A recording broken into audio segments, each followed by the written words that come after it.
Spin उपरे Kohli focus. भारतीय superstar chess master Virat Kohli चिर प्रतिद्वंदी पाकिस्तान विपक्ष चैंपियंस ट्रॉफी मैच लगी नेट्स आज झाड़बुआ परिश्रम करते। दल लगी धार्य होता समय 1 घंटा पूर्व कोहली नेट्स पहुंची सहित बैटिंग कोच सीतांशु कोटाक और थ्रो डाउन विशेषज्ञ नुआन सेविन ओडी राघवेंद्र जोग देते। दल अन्य सदस्य से वार्म अप आरंभ करते।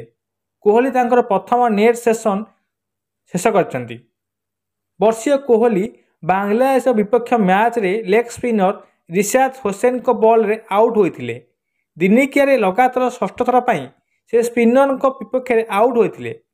पाकिस्तान विपक्ष मैच रे कोहली को अबरार अहमद, सुखदाल शाह और सलमान आगाद भली स्पिनर सम्मुखीन होगा पड़ो। तेबे साइन शाह, आफरीद, हारिस रईफ और नसीम शाह को नहीं गठित पेस आक्रमण सम्मुखीन होगापी भारतीय दल लगी मुख्य चैलेंज हो पारे।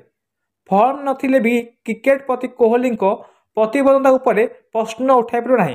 कोहली अन्य साथी खेलाड़ी 1 घंटा पूर्व ट्रेनिंग लगी आसी यही समस्त पर ग्राउंड को जाते। नेट्स से प्राय स्पिनर विपक्ष में बैटिंग करते। विराट कोहली बैटिंग देखी एवं पाकिस्तान छानिया कहीं रोहित शर्मा, विराट कोहली, शुभम गिल फॉर्म जदि काली बैटिंग हो जाए ताहले पाकिस्तान निश्चिंत हारिए बोली पाकिस्तान जानी सारानी।